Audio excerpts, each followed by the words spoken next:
Hello viewers, আজকের ভিডিওতে আমি কারেন্ট ট্রান্সফরমার রিলেটেড দুটো ইম্পর্টেন্ট প্রবলেম সলভ করব। দুটো প্রবলেম অ্যাকচুয়ালি আমরা সলভ করব। তো আপনারা বুঝতেই পারছেন যে এটা আমাদের থ্রি ফেজ ট্রান্সফরমারের লাস্ট ক্লাস। ঠিক আছে, তো দেখতে দেখতে আমার সিঙ্গেল ফেজ ট্রান্সফরমারের পরে এই থ্রি ফেজ ট্রান্সফরমারের কনসেপ্টটিও আমার শেষ হয়ে গেল। এরই মাধ্যমে ট্রান্সফরমার টপিকটি, মেশিনের যে ট্রান্সফরমার ইম্পর্টেন্ট টপিকটি ছিল, সেটাও কিন্তু আমি শেষ করে ফেললাম কমপ্লিটলি। ঠিক আছে, তো অনেকে আমাকে বলতেছেন যে, আমাকে কমেন্টে জানাচ্ছেন যে ট্রান্সফরমারের ক্ষেত্রে একটু চ্যাপম্যানটা একটু ভাইয়া সমাধান করে দিলে সুবিধা হইতো। বাট আমি চ্যাপম্যানের যে জিনিসটা দেখলাম যে থেরেজার বইটা মোটামুটি করলে চ্যাপম্যানের ওই কয়েকটা প্রবলেম আছে, ওই কয়েকটা প্রবলেম আসলে কিছুই না, তেমন কোনো জটিল কিছুই না। ঠিক আছে, সো আপনারা অবশ্যই এই থেরেজাটা ফলো করলে, আমি যে থেরেজাটা বিস্তারিতভাবে প্রত্যেকটা প্রবলেমই আমি সলভ করে দিয়েছি, অবভিয়াসলি আপনারা চ্যাপম্যান নিঃসন্দেহে পারবেন। তারপরও যদি আপনাদের সমস্যা হয়ে থাকে, আপনারা পুনরায় কমেন্ট করুন। আমি পরবর্তীতে কোনো এক সময় আমি ওই চ্যাপম্যানের প্রবলেমগুলো আমি সমাধান করার চেষ্টা করব। ঠিক আছে, তো আরেকটা কথা যে এরপরে আমার কি হবে, যে প্লে লিস্টে এখন যেহেতু থ্রি ফেজ ট্রান্সফরমারও শেষ হয়ে গেল, তো কয়েকদিন আগে আমি একটা পোস্ট দিয়েছিলাম যেখানে পোল ক্রিয়েট করেছিলাম। সেখানে সর্বোচ্চ ভোট আমার আসছে পাওয়ার সিস্টেমের উপর। তো এরপরে অর্থাৎ আগামীকাল থেকে আমার ভিডিওগুলো হবে হচ্ছে পাওয়ার সিস্টেমের উপরে। পাওয়ার সিস্টেমের যে অনেকগুলো ভিডিওই দিয়ে দিয়েছি, তারপরে যে ভিডিওগুলো কন্টিনিউ করা দরকার, সেই ভিডিওগুলোর কাজ আমি আগামীকাল থেকে শুরু করব। তো দেখুন, আমাদের কারেন্ট ট্রান্সফরমার এটা যদি আমি বুঝতে চাই, তাহলে অবশ্যই আমার কারেন্ট ট্রান্সফরমার ভিডিওটা প্লেলিস্ট থেকে আপনারা দেখে নেবেন। দেখে নিলে একদম ইজি। তো আমরা একটু দেখি, কোশ্চেনটা পড়ি। আমাদের এই কোশ্চেনটাতে বলছে একটা 100/5 transformer is used in conjunction with a 5 ampere ammeter. এখানে কিন্তু কোথাও বলে নাই এটা কারেন্ট ট্রান্সফরমার, বাট আপনাকে এটা কিন্তু ধরে নিতে হবে। এখানে যেহেতু অ্যামিটারের কথা বলেছে আর রেশিওর কথা বলেছে, তার মানে এটা অ্যাকচুয়ালি কারেন্ট ট্রান্সফরমারের ম্যাথ। তো if the latter reads 3.5 ampere, এই ল্যাটারটা আসলে সেকেন্ডারি সাইডে কারেন্টটা বোঝাচ্ছে। ঠিক আছে, এটা একটা সিনোনিম, যেটা আমার মিটারে শো করতেছে সেইটাকে বোঝাচ্ছে। তো 3.5 ampere, then find the line current. তো এটা যেটা চাইছে সেটা হচ্ছে আমাদের অ্যাকচুয়াল যে কারেন্টটা, সেটা আমাদের চাইছে। তো আপনারা যদি থিওরিটা দেখে থাকেন, তাহলে অবশ্যই আপনারা ক্লিয়ারলি বুঝতে পারবেন যে আমরা যদি সিটিটার চিত্র আঁকাইতে চাই, তাহলে আমাদের এরকম চিত্র আঁকায়ও আপনাদের চাইতে পারে। তো বেটার আমি চিত্রটা আঁকিয়েই দেখিয়ে দিই। তো আপনারা চিত্রটা যদি জাস্ট একটু আঁকান, কানেকশনটা, তাহলে এই যে সিটি, সিটির এটা হচ্ছে কোর। প্রাইমারিতে কি থাকে, প্রাইমারিতে কারেন্টের কয়েলটা আমার কম থাকে পরিমাণে সিটিতে। ঠিক আছে, তাহলে কয়েল মনে করুন আমি এরকম 3টা কয়েল দিয়ে আমি এই সাইডে লোডকে দিয়ে দিলাম। ঠিক আছে, তো আমাদের কিন্তু দেয়া আছে, আমাদের এটা হচ্ছে ফেজ আর এটা হচ্ছে আমাদের নিউট্রাল, সিঙ্গেল ফেজ। এখানে কোথাও থ্রি ফেজ বলে নাই, তো আমি এতটা জটিল এখানে করব না, আমি সিঙ্গেল ফেজের মতো মনে করতেছি। আচ্ছা, তার থেকেও বড় কথা, আপনি চাইলে এটাকে সাপ্লাই আর এটা লোড হিসেবে লিখতে পারেন। আচ্ছা থাক, এরকমই থাক। তো দেখুন, আমাদের 5 অ্যাম্পিয়ার কারেন্ট অ্যামিটার, আচ্ছা, এইটা হচ্ছে আমাদের অ্যামিটারটার সর্বোচ্চ রেঞ্জ। ঠিক আছে, 5 অ্যাম্পিয়ার কারেন্ট সে সর্বোচ্চ মাপতে পারবে। ঠিক আছে, বাট এখানে সিটি ব্যবহার করা হয়েছে। তো আমার সেকেন্ডারি সাইডটা আমার অ্যাকচুয়ালি কিরকম, টার্নটা বেশি হবে, তাই না? তো সেকেন্ডারি সাইডে আমি দেখুন টার্নটাকে প্রাইমারি তুলনায় পরিমাণে অনেকগুলো দিয়ে দিলাম। তাইলে এই যে এটা বের হইলো, এটা সরাসরি চলে যাবে আমাদের অ্যামিটারে।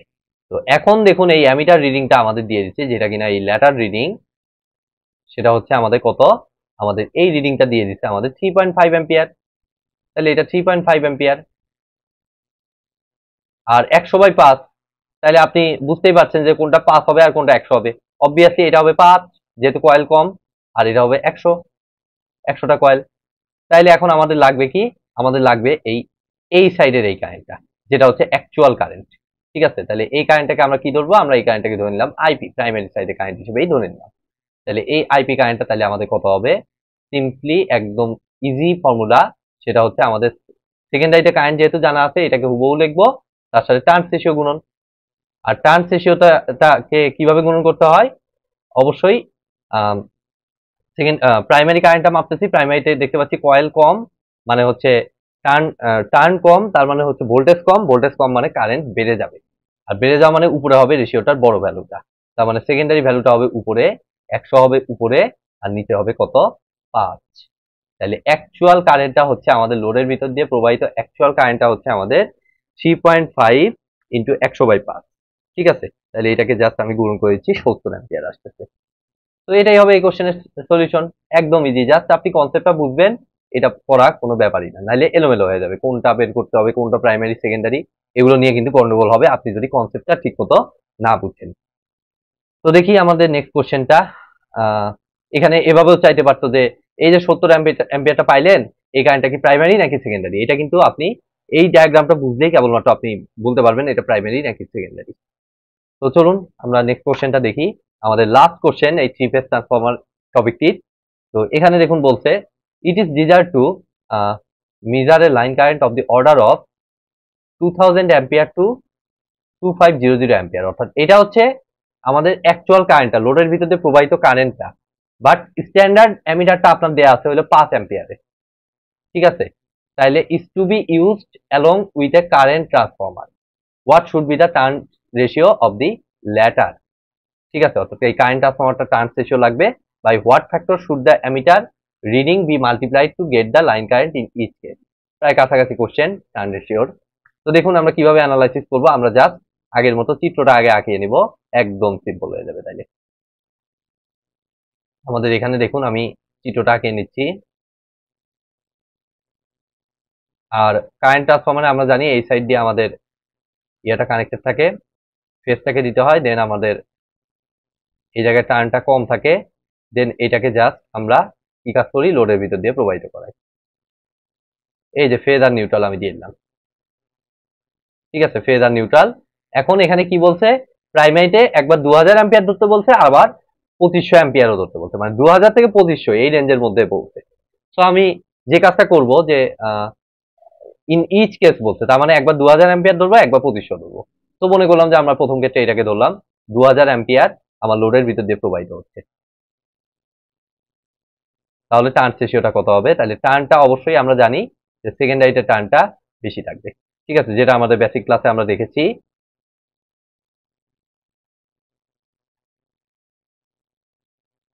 তাহলে সেকেন্ডারি যেহেতু টার্ন রেশিও এখানে জানা নাই, টার্ন রেশিও বের করতে হবে।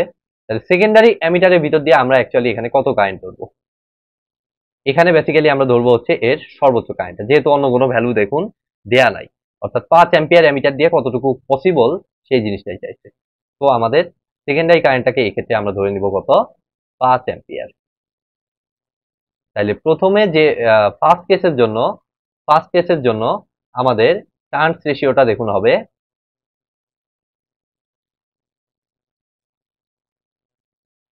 আমাদের দেখুন আমি প্রাইমারি টু সেকেন্ডারিও চিন্তা করতে পারি, সেকেন্ডারি টু প্রাইমারিও চিন্তা করতে পারি। আমি মনে করলাম যে এই সাইডে 2000 লিখলাম, ঠিক আছে, মানে হচ্ছে আমাদের primary current is equal two, তাহলে হবে সেকেন্ডারি কারেন্ট কত, 5 ইন্টু আমাদের কত টার্নস রেশিওটা। টার্নস রেশিওটা এখন আমাদেরকে বুঝতে হবে যে উপরে এখানে আমার কি ঘটনা ঘটতেছে, আমি প্রাইমারি কারেন্ট বের করতেছি, সেকেন্ডারি কারেন্টটা 5 থেকে এই ভ্যালুটা কি হয়ে যাচ্ছে, বেড়ে যাচ্ছে, তার মানে টার্নস রেশিওতে অবশ্যই হবে হচ্ছে উপরে বড়টা, ঠিক আছে। তো বড়টা আমরা কি দেখতে পাচ্ছি এখানে, আমাদের বড় ভ্যালুটা হচ্ছে আমাদের এনএস, তো আমাদের সেকেন্ডারি সাইড, ঠিক আছে, বড় ভ্যালুটা আমাদের সেকেন্ডারি, এটাকে একটু মার্ক করে নেই, আর এটা হচ্ছে প্রাইমারি সাইড, তাহলে এনএস ডিভাইডেড বাই এনপি। তাহলে আমাদের দেখুন NS divided by NP is equal two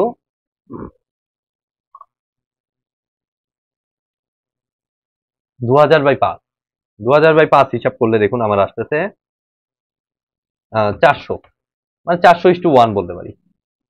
তো যদিও টার্নস রেশিওকে সবসময় আসলে প্রাইমারি বাই সেকেন্ডারি বলাটা সব থেকে স্ট্যান্ডার্ড, ঠিক আছে। তো এনপি ইস টু এনএস প্রথম কেসের জন্য আমাদের কত, 1:400, 1:400।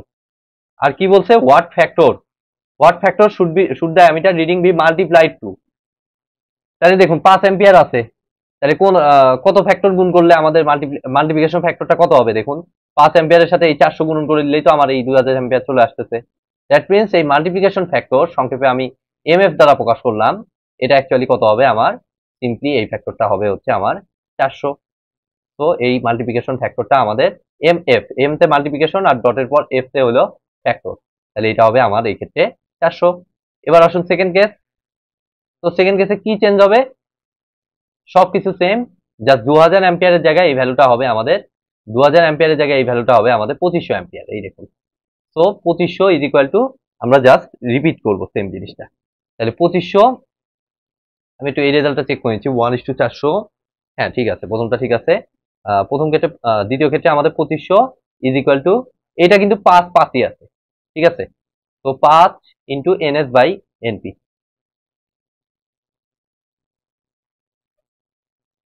তাহলে এখান থেকে দেখুন এনএস বাই এনপি আমার আসতেছে,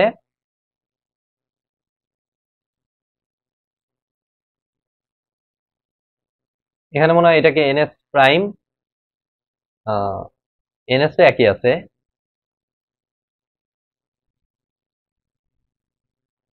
এনএস টা একই আছে, বাট এনপির ভ্যালুটা চেঞ্জ হয়ে যাবে, ঠিক আছে, প্রাইমারি কয়েলের নাম্বারটা চেঞ্জ হয়ে যাবে। তো আমি এনএস কে এনএস এর মতোই রাখলাম আর এটাকে এনপি প্রাইম দ্বারা বসালাম। তাইলে এই ক্ষেত্রে আমার কত হবে, এটা সিম্পলি যদি আমি হিসাব করি, দেখুন 2500/5 মানে হচ্ছে আমার 500/1, ঠিক আছে, 500/1। তো এটাকে এনএস এনপি প্রাইম, সেকেন্ড কেসের জন্য আমাদের NP prime is to NS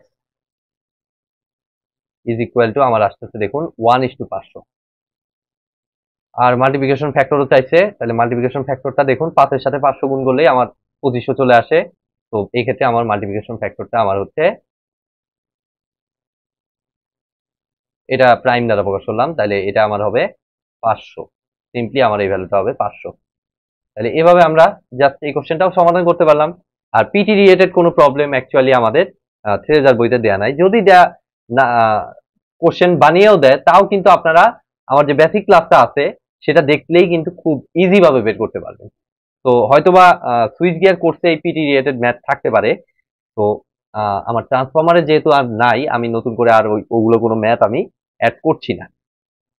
আশা করি আপনারা ওইটা পারবেন, থিওরিটা বুঝলে ওই টাইপের ম্যাথ করা আসলে কোনো ব্যাপারই না। তো এরই মাধ্যমে আমি এই ট্রান্সফর্মার প্লেলিস্টটি আমি আপাতত ক্লোজ করছি। এরপরে হয়তো আমি ট্রান্সফর্মার প্লেলিস্টটা আবার কন্টিনিউ করব ভবিষ্যতে। সেক্ষেত্রে ওই যে চ্যাপম্যানের কনসেপ্ট এবং সরকারি পরীক্ষার কিছু কোশ্চেন, কিছু না বেশ অনেকগুলো কোশ্চেনই আমি সমাধান করব, বাট মাঝখানে আমি একটু ব্রেক নিয়ে এখন আমি পাওয়ার, ওটার নাম কি, পাওয়ার সিস্টেমের উপর আমি ক্লাস দেওয়া শুরু করব এবং ভবিষ্যতে আমি এই সরকারি পরীক্ষা কোশ্চেনগুলোর সলিউশন নিয়েও এই ট্রান্সফর্মারে ভিডিও করার চেষ্টা করব। তো সবাই ভালো থাকবেন। আজকের মতো ভিডিওটি আমি এখানেই শেষ করছি। ভিডিওটি যদি ভালো লেগে থাকে অবশ্যই ভিডিওতে একটি লাইক দিবেন, বন্ধুদের সাথে বেশি বেশি শেয়ার করবেন, আর চ্যানেলে নতুন হয়ে থাকলে অবশ্যই চ্যানেলটি সাবস্ক্রাইব করবেন। ধন্যবাদ।